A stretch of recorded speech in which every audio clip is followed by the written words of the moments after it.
Hello, everyone, and welcome to the Sustainable Nonprofit live stream. I'm here with a fantastic guest. Look, if you are struggling with your fundraising, you are looking for tools and tactics to try and make that better. But sometimes the problem is you. And if you don't fix you, no amount of tactics or tools is going to overcome your lack of confidence, your inability to manage time, your wrong mindset. And we have someone here who is an expert in both mindset and productivity. So I want to jump in with her.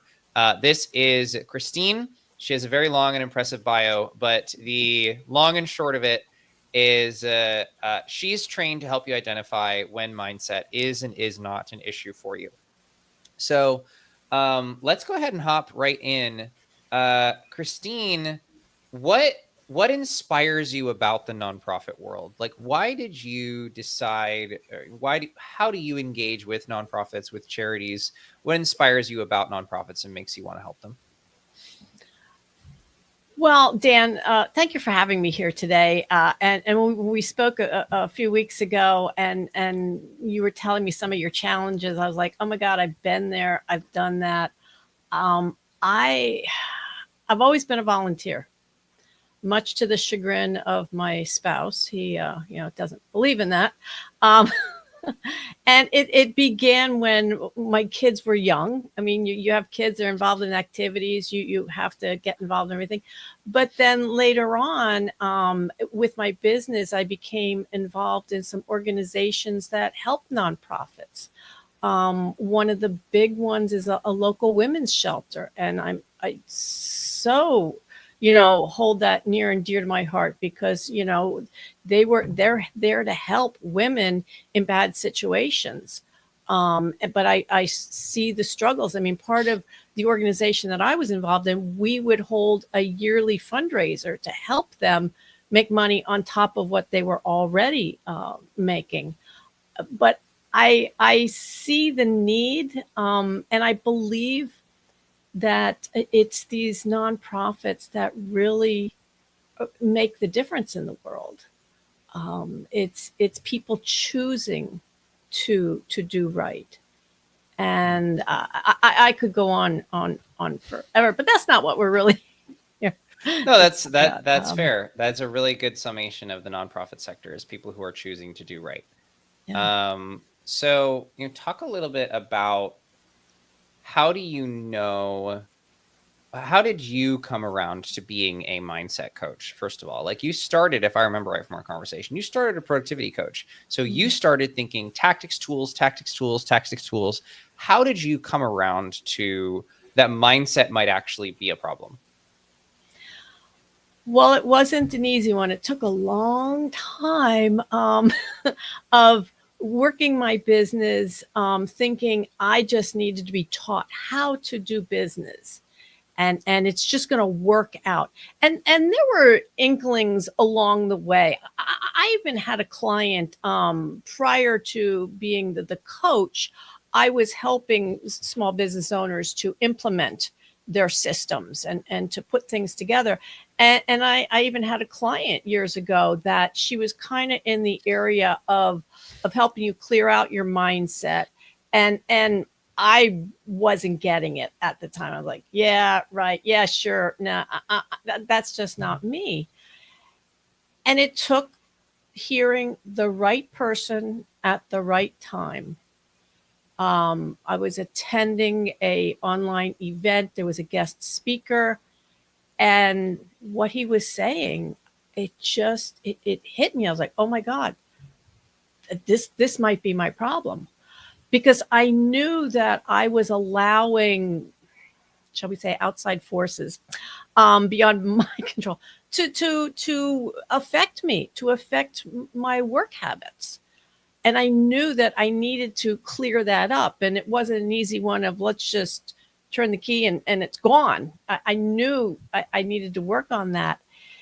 And when I started to learn this stuff about the unconscious mind, I was like, oh, darn, there's something to this. Because you hear people talk about, oh, their monkey mind and their, their inner child, their inner ego and everything. It's real, though. It's real. But I saw that you can shift how you think. Everything I've learned, it's not saying that things are just automatically better and you don't have to keep working at it. No, you still have to work at it, but I've learned how to shift my emotions. So, so when do you know, or what are some of the signs, shall we say? What are some of the signs that it's your mindset that's causing the problem and not a tactic or a tool? Good question, Dan. And that's why I love being in this arena with, I understand processes and systems and tools, but I also see the mindset issue. And nonprofits, well, let's just look at that term nonprofit. It's a business entity, as you know, right? People say, I'm going to have a nonprofit. And a lot of times it's, oh, I can't make money because I'm a nonprofit. Red flag, red flag. Nonprofit means the organization is not showing a big profit and investing and what, but you still have to pay yourself. Mm-hmm. So if you're saying to yourself, but I just have to raise money, to give it away to people, I can't get paid. Whoa, that's a mindset issue because of how you grew up. It all starts years ago when we're very young. We take on these thoughts and emotions. We create these thoughts for ourselves. But thinking that you have to stay small, that's a mindset issue. Not asking for the sale and all trying to have a successful nonprofit is the same as having a successful business.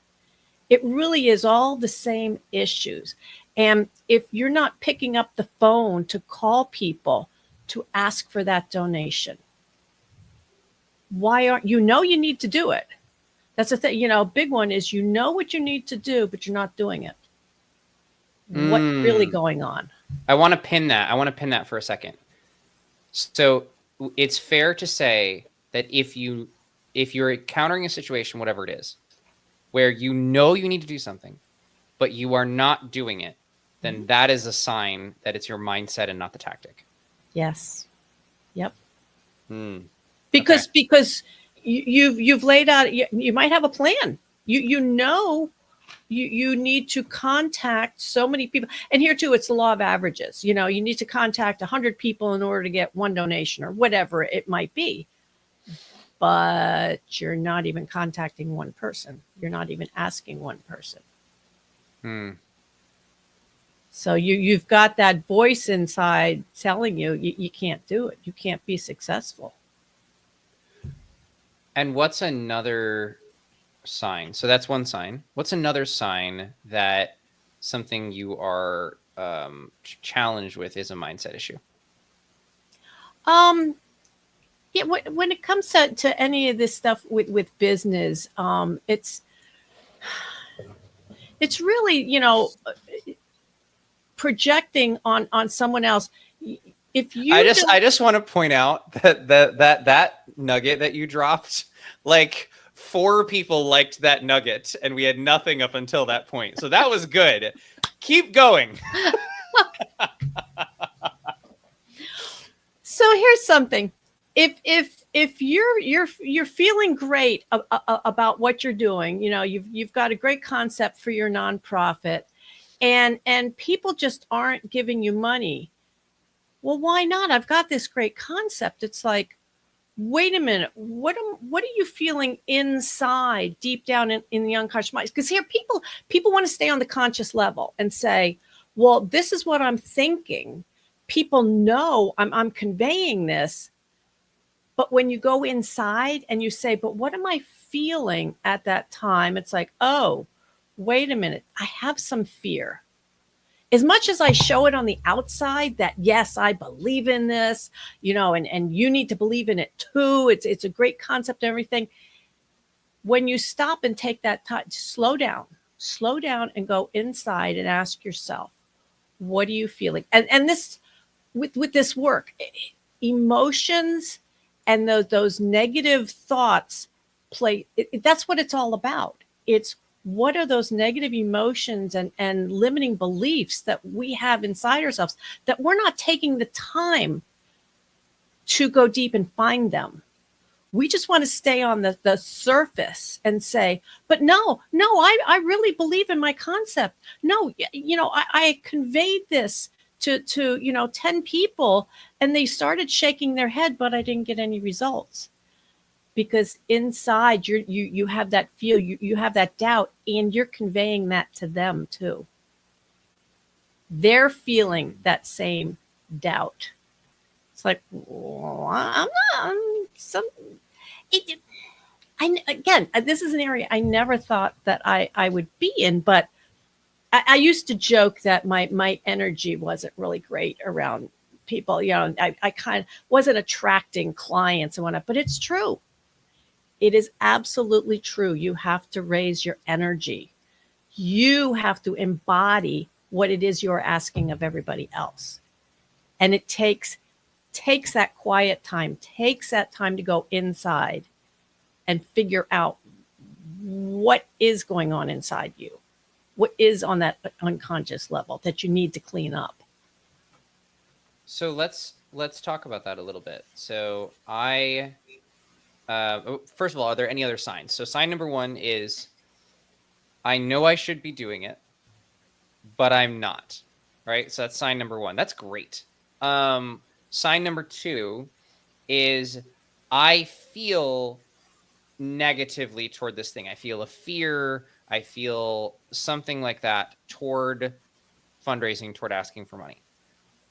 Are there other signs, or are those kind of really 2 key ones that people can latch on to? Those are the 2 key that you can really equate with many things that are happening for you in developing your nonprofit. And I want to give everything away, but our listeners will be able to get a free PDF when I share that. That's going to help them figure out, is it tactical or is it mindset that their problem is. So okay, great. So let's dive in then to, all right. I have that notion of, I know I should be doing it, but I'm afraid of doing it. I'm held back from doing it.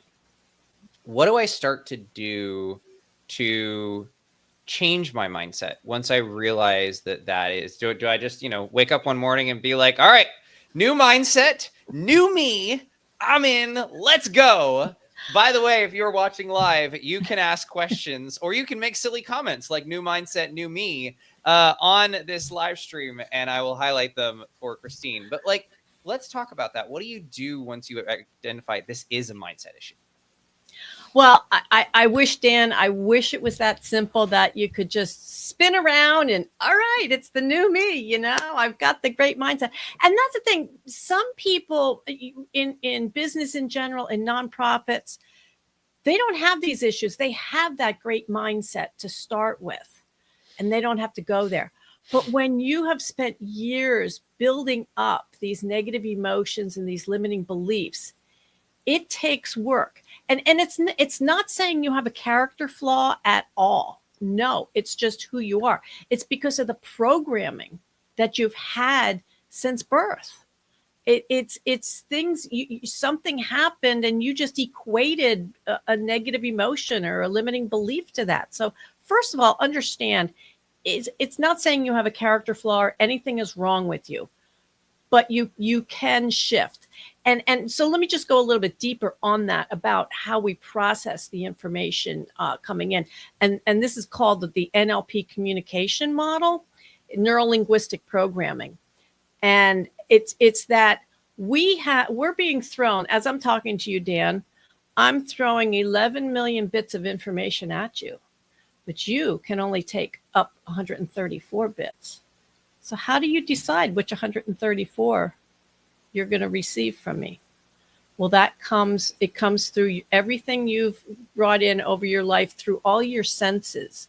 It's not just what you hear or see, it's what you taste, what you feel, all of your senses you've brought in, since you were young, and you put it through your filters. You put it through your meta programs, meaning who you are internally, and you put it through filters, and it spits out on the other side your beliefs, your actions, how you're going to, and that is why 10 people can see an accident and give a different account of it. You're like, well, no, how could you have seen that? No, it's absolutely true that 10 people can have different accountings of the same thing. Okay. Mm. So start by understanding, where you are, why you have these beliefs. Okay. And it's not none of this is easy to do on your own. As my coaches and many people will say, you can't read the label from inside the jar. So getting the help to pull this out of you of, well, what's going on? You might want to, you have to understand it in different way. Reframing does help. Meditation helps. But again, to get some coaching around, well, you have a fear of asking. Well, when you have that fear of asking, what are the negative emotions that you have? What are the Fear.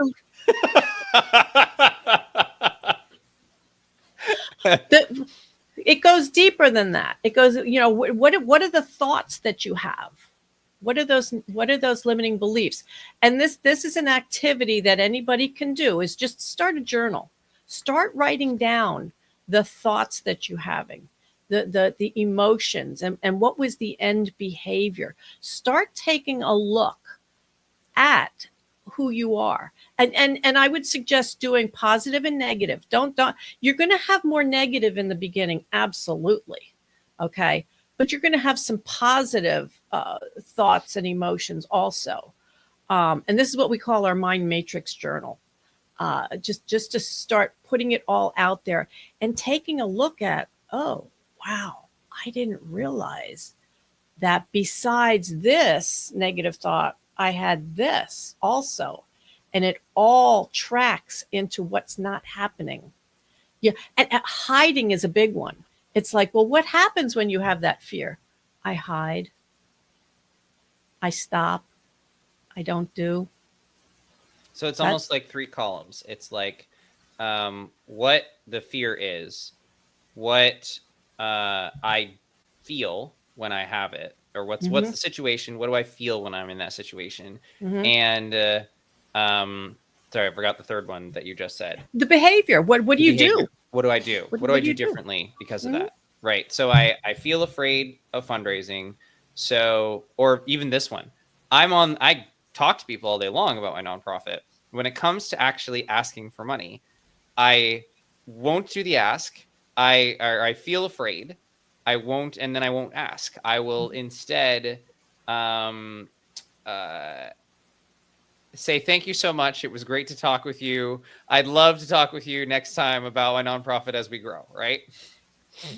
Yeah, and that's the thing. We all think we're just going to spew this information out and people are just going to throw money at us. We don't have to ask directly. And that was a big one for me in my business years ago, learning that I had to ask for a sale. What? You mean I don't just have to tell you what I do and one day you're going to wake up and say, "Ooh, I need Christine's help." Really? I have to ask for a sale? And it's the same thing when you're looking for funds. When you're trying to fund that nonprofit, you give your information and then you have to ask for that donation. Yeah. Wow. Okay. All right. So I've written it down, right? Let's say I've taken next week. So I'm listening in. I decide I'm going to tackle one of those things. All right. Fear of fundraising. Here are the times it comes up. Here is what I'm feeling. Here's what I do because of it. Now I have this journal, which tells me how awful of a person I am. And maybe some positive in there, but like 80% awful. And now what do I do with this? Okay, now your audience is getting to feel really bad about themselves. I'm not liking this, Dan. Look, I come from the school of, if it's bad, we just need to acknowledge it, and then that's, we cannot possibly move on unless it's bad. Like, if we don't acknowledge the bad feeling, we don't acknowledge the bad. I'm not upset that we're here. I just don't want to be here at the end of the broadcast. Well, again, Dan, I can't give you a step by step by step, and at the end, oh, you're going to be just fine. It's not that simple. You do need, again, to get help from someone. But meditation also helps. It's like, so if this is who you are, if this is what's happening, what do you want instead? Right, the flip side. What do you want instead? Who do you want to be? What is that? Who is that person that your nonprofit needs you to be? Take a look at that and meditate on it. Find there's tons of apps and everything for meditations. Even just I love just finding some good meditation music and going within on my own and just bringing those thoughts in. That is something that your audience can do. Instead of dwelling on the negative, start bringing in the positive. What does it mean to meditate? So, like, when I think meditate, I'm like, I come from a Midwest family, and so when my family has history of farmers and hard labor, my great grandfather was on the foster kids auction block, basically, for farmers in Finland, and practically rode his way from Finland to the United States. So, like, we think of meditation, we're like, ew. That sounds like yoga and Buddhas and all kinds of. What does it on a practical level mean to meditate? On a practical level, it's taking some quiet time. And I used to do this years ago, even before I got into this stuff. I always cherished some quiet time, especially when you have young kids. It's like, all right, I'm going in the bedroom for 30 minutes, quiet time. It's settling your mind down. That's the thing. Our minds are going constantly. And if you can start your day with even 15 minutes of quiet, you don't even need, some people don't even need music, and anything like that. It's just taking that time to quiet your mind and start thinking about, who do you want to be today? How do you want to show up? That's the bit. And again, I'm not a meditation expert by any means. And the idea is to clear your mind of all thoughts. Well, yeah, that still isn't happening for me. It's like I try to clear everything out in these thoughts. It's okay. It's okay. So you just like, okay, you thought it. Now just clear it out. Now, just go back and clear out as much as you can. 5 minutes at a time. That start with 5 minutes. And that's the basis of meditation. Now, it can go much deeper. There's guided meditations. Those are some of the things that I do, and it guides you kind of through a journey. Ultimately, you want to get into those things because that is going to help you get into your unconscious mind to help to reprogram some of what you have there. But again, it's not a quick fix. Oh, yeah. Well, but I highly suggest everybody listening, take some quiet time every day and calm your mind. Get out of the day-to-day hustle and just stop. Well, and that is a perfect point for you to actually say what you're giving away to our audience. So for those of you listening, by the way, thanks. Hi, and good to see you. But if you have made it to the middle of the broadcast, you know that you get a freebie. And you get a freebie that our guests sometimes prepare exclusively for our audience. Sometimes it's something that they have, and they're giving it away. But we always ask them if they want to come and reach a nonprofit audience to have something special. that you get for listening in. So, Christine, tell us a little bit about what people can get from you and how they can get it. Well, Dan, I did create this specifically for your audience. This is specific to people who are trying to start a nonprofit. And it's a one sheet, one PDF about, is your mindset keeping your nonprofit stuck? And as I mentioned earlier in our conversation, on this sheet, it's going to show you some of the tactical problems and some of the mindset problems. So you can go through it and say, oh, this is what's going on for me today. Oh, that's tactical. Okay, I'm good. But oh, wait a minute. Oh, wait a minute. This is what's going on. This is a mindset problem. So you're going to be able to identify the difference between tactical and mindset. Very, very quick reference guide. And to get that, I tried to make it as easy as possible, but I have this long name, but I shortened it. You can go to christineroth.com/next level. So I shortened my name. It's christineroth.com/next level to get, is your mindset keeping your nonprofit stuck?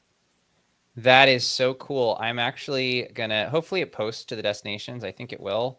I'm hitting post right now. Looks like it posted to YouTube, posted to my Facebook. If you're watching on my personal Facebook, I'll drop it on the comment section later. But that is so awesome. I'm super excited for everyone to go. I just dropped the link. You guys can go to that page and get your nonprofit mindset guide. And I'm excited to be able to share this with our audience just across the board. Might even check it out myself. So for the next segment, we're going to get right back into it. Just as a reminder, if you drop a comment or ask a question, you can. This is live right now, so you can ask Christine any questions that you have around mindset, around nonprofit, or why her name is so long. Hold on. It's not. It's the husband's. It's not mine. Okay. That's my disclaimer, you know. I do have a question for people in the audience. If you were watching last week, is my audio better? Because last week it sounded like I was screaming at the top of my lungs. So I think we fixed it this week. But if you do see that, let me know. Okay, Christine. So we talked about making this journal, right? And we talked about meditating and finding that quiet time. So that kind of gives us a start. What is kind of the rest of the rough roadmap look like if someone were working with a coach or something like that? You know, what does that rough roadmap look like from there? Now I have had my journal, and now I've been thinking about my journal. How do I start to actually change, and what do I see to know that that is actually working for me? Well, when you work with a coach in this area, you're going to uncover, besides thoughts and limiting beliefs and your actions, we get into qualities and characteristics. And so this is something. English was never my forte. And when I started getting into, the mindset work and NLP and I had to, answer these questions like, what's a quality and a characteristic? And all of this work, though, it really helps everyone to go deeper. In the coaching, we start by taking one thing that you want to work on.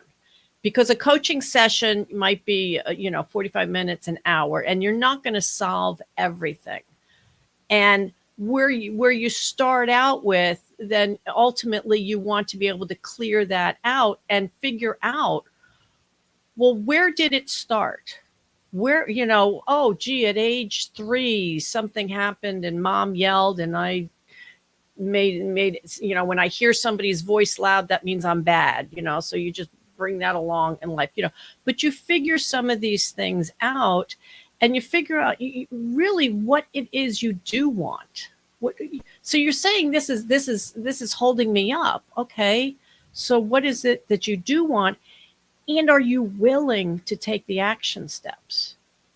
We can figure out where the problem started, what you really wanted, but unless you're willing to take action steps, it's not gonna. So outside of um, doing a journal and meditating, what are those action steps? Like if I'm looking to buy a product or a coaching product from somebody, I'm going to want to know what's the roadmap? What are we going to be walking through in order to solve my problem?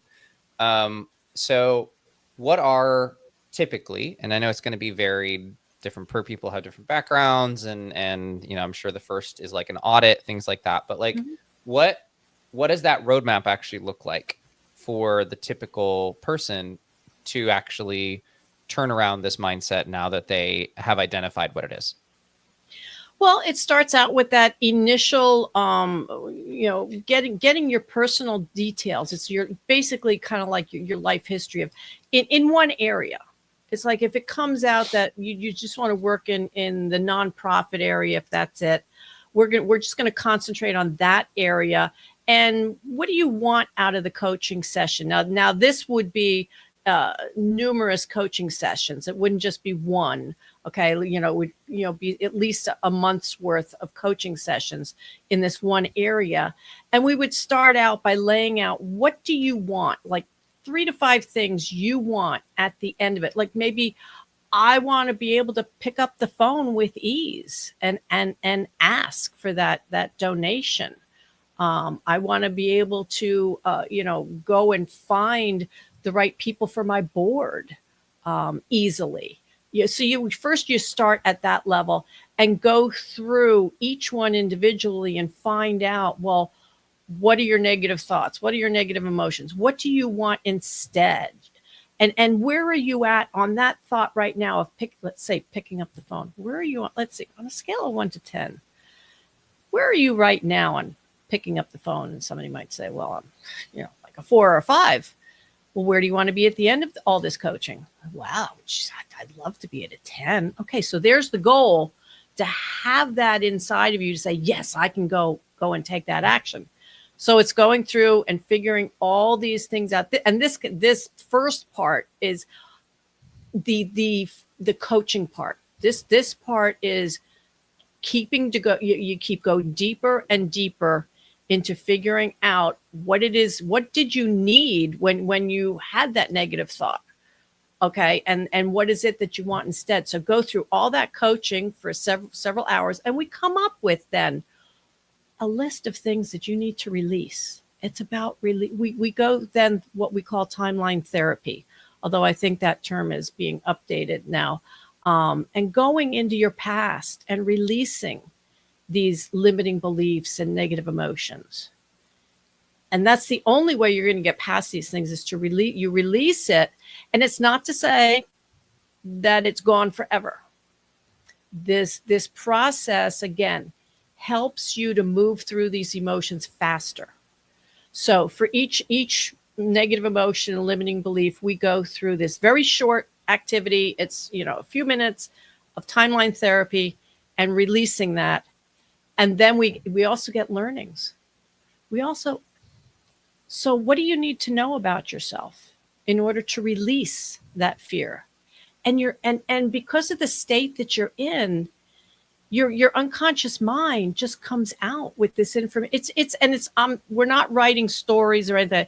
We're coming up with short 1-word responses on what your learnings are. What qualities and characteristics are you really that you've been suppressing all these years?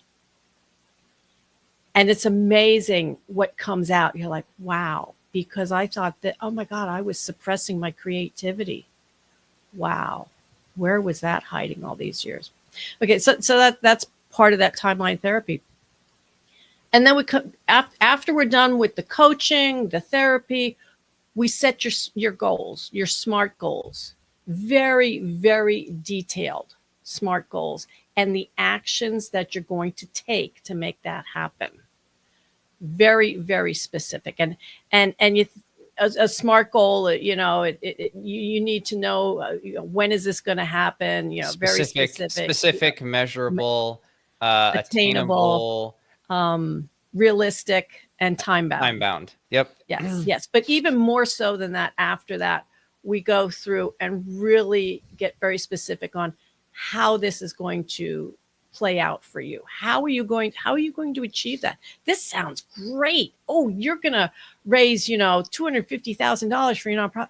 What are the steps to make sure that happens? And do you need any support to make that happen? Some people want an accountability partner just to keep them going.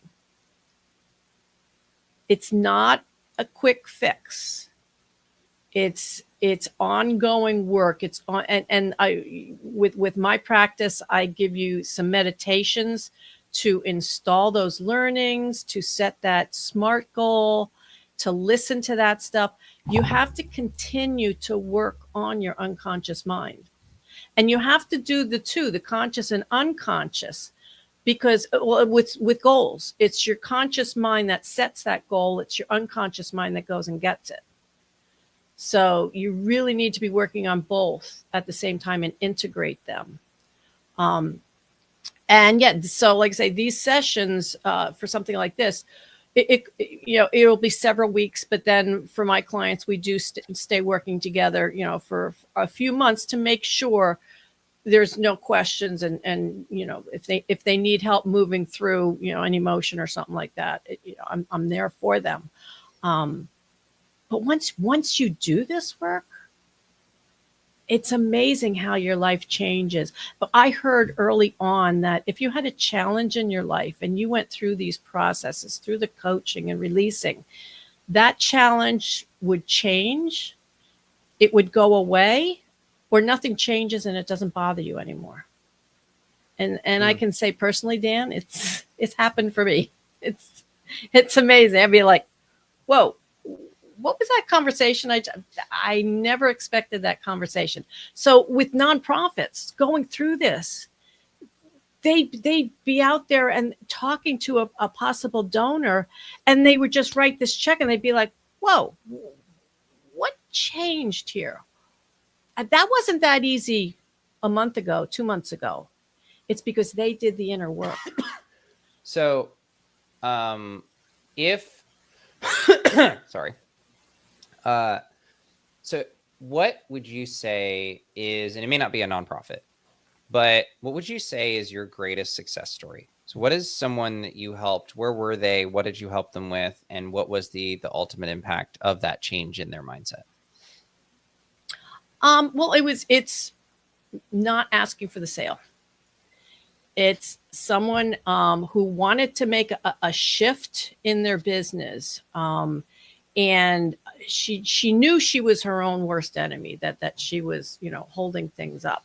So we worked together, and she was able to let go of a small side thing that she had been doing, because she wasn't comfortable with letting go of that. And she was able to let go of that side thing so that this new part of her business, all of a sudden things started to appear to her, a new location that she could move into, and then people are finding her online. Within a short amount of time, right after we had been working with things were just appearing. And that's how it works. Things just start to appear that weren't there before. So she was able to make that shift that she was trying to do it on her own for the longest time, and nothing was changing. So yeah, that was amazing to see that. So we're starting to come to a wrap up here. What is the major takeaway that you really want people to take away from this? And then if someone were to want to get started with you, how would they do that? A major takeaway, Dan, I used to think that our neurology was set.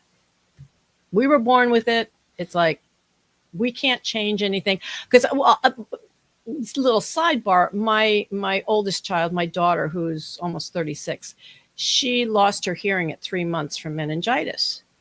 And through our learning, it was, we have to take her for speech and hearing therapy, even as an infant, to input this information now. And then one day she'll start speaking. The brain is forming that now. It's like, we've got to input this information. And I was led to believe, I don't know, maybe I missed a note or something like that we could ever change anything. I was like, how can I change my neurology? But it's totally possible.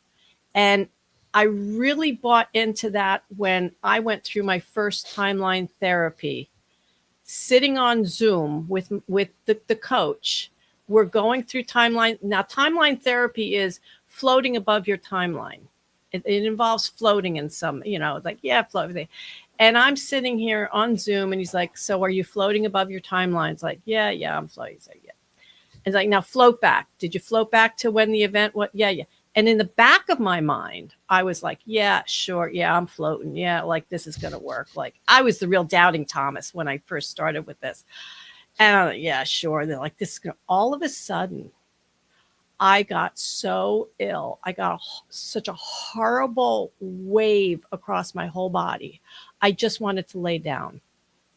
And this was in March. It's winter. I got hot. I'm opening the window. I'm like, "Oh, please, I just have to stop." No, no, no, no. We have to finish this because when you stop in the middle, it can really install more stuff. I I made it through, but I just wanted to lay down. I was like, "What is this?" It wasn't until the next day that I realized that I had given myself motion sickness. I was like, "Oh, damn." I told my brain I was floating. And I was like, "All right, I'm in. I see the possibilities that I have all the power in me to change my neurology, change my thoughts." And I want the audience to realize that too. You are not stuck where you are. You have every capability to change and grow and move forward. It's totally possible. And people can find me, ChristineRothdeutsch.com, or find me on LinkedIn. I'm very active on LinkedIn. Hit me up over on LinkedIn and say you saw me on Dan's show. I'd love to have a chat with you. Get the guide that I offered. But yeah, I want everybody to really realize your nonprofit can really be successful by working on that mindset. Not Don't just think, I'm just going to learn the tactics. If you've learned the tactics and you're still stuck, probably need some mindset work. Yeah. Well, and I have your mindset guide open right now on my computer, and I can tell you did incredible job. So this mindset guide is Dan approved. I don't say that about every freebie that people offer on here, but this mindset guide is Dan approved.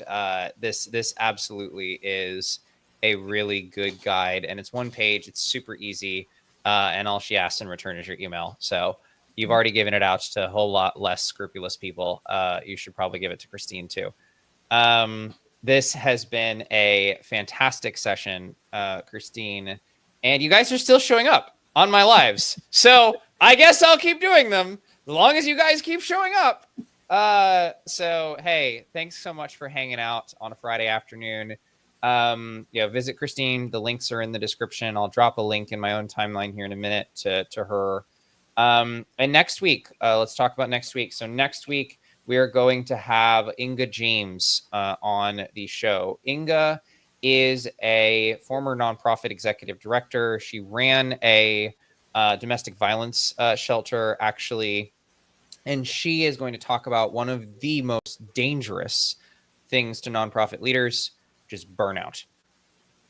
She burnt out of her own nonprofit, and she helps nonprofits now transition their leadership so that if you need to leave at some point, all the pieces are in place that your nonprofit can live on beyond you. So I'm super excited to have Inga.